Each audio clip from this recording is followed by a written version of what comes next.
Today, I'm going to be showing you about the app called Pixton. So you can get to it two ways. One way you can do it, just search it on Google here, or I already have pulled up the AASL website from our assignments this week. So you scroll down here, it leads to where it says Pixton EDU.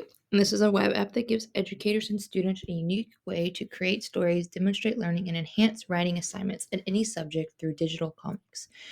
So I'm going to click on it here, and it'll take me here.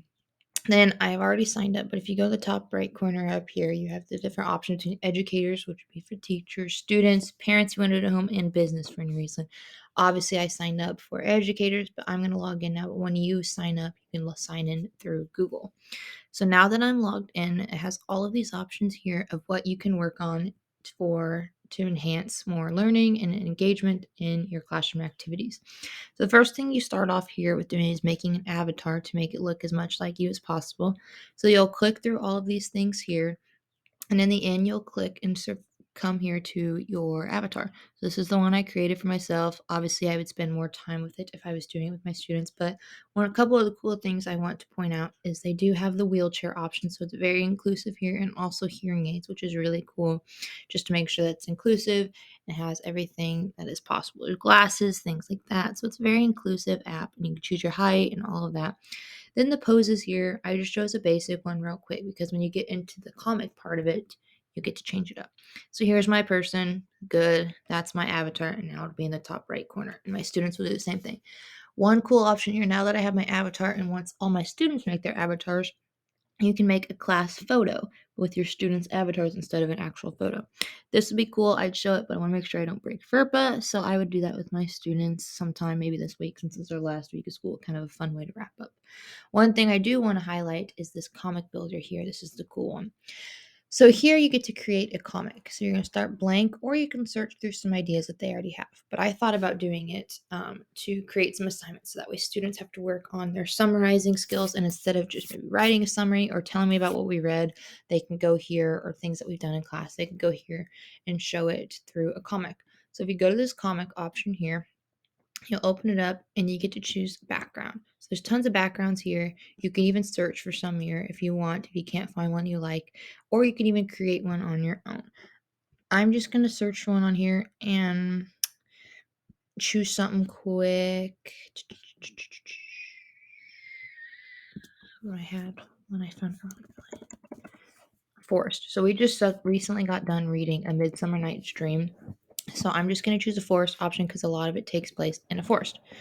So here I have a forest, that way they can work on summarizing. So the next thing they go to is the characters. So now they have to decide who's going to be in their story. So you can kind of decide who you want, tons of options here, and then up here you can click between which ones you want. So maybe I want a woman, and maybe this one because there's fairies in there. So maybe this is my fairy that we're talking about here. Then you can choose her outfit. If you're not comfortable with what she has on, you want to change it up because it doesn't match your scene. Maybe it's better if she was a fox or things like that. But from this instance, she's a fairy in our story, so we're going to go from there. You can change all that up here. Then the focus will be kind of where you want to focus on. Do you want to go the side angle, kind of in front? So it gives the students a lot of options to choose things on their own, which is kind of cool. So they'll have that. Then you get to go to the words here. So what is she saying? Maybe I'm saying something along the lines of, get away. Maybe she's running away from someone. So once you get that, click the check. It's going to make it so like that has the little text bubble up here. Then you get to decide on the face. So since I'm saying get away, I'm going to say she's concerned. So maybe I'm going to have a face that looks kind of like that.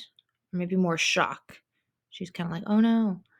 Then the action is where you get to kind of put it into place. So how do I want to describe? Obviously, I have my starting action here, but I'm going to do it that she's running. So I'm going to run away here, and that is the first action. So now this is my first scene here that I have going on. Over here to the left, you can add a panel, so this would go to the next page. So now on the next, if I need to change scenes, I can change a scene. So maybe next we end up at the ocean. I don't know.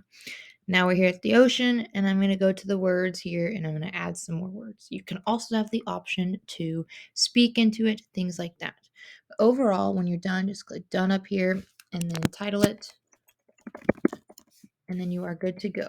So now this will save, and then you can turn it in and submit it, and this will be something that I can do in my classroom to make it more engaging for my students, rather than just summarizing or having to turn in kind of more paper written assignments, to make it more fun and engaging for